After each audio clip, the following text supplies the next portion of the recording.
The story of Thanksgiving is one of murder, enslavement, rape, and massacre of our Native peoples. Thanksgiving is a time that we know our children are going to bring home assignments that are talking about Pilgrims and Indians and Squanto and how lovely those relationships were.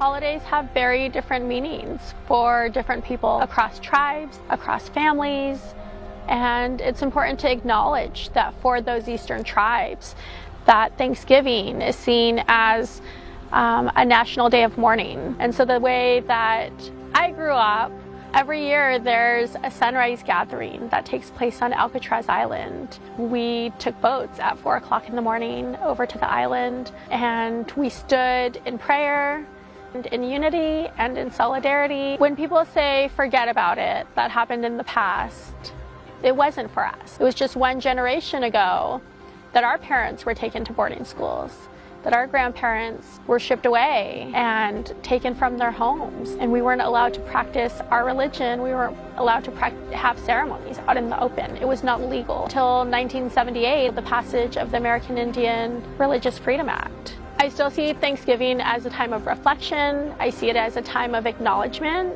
I see it as a time of sharing with family. But don't be afraid to share the true history of what occurred. Don't be afraid to talk about the indigenous peoples of the land that you live on and that we still exist today, that we're still fighting today.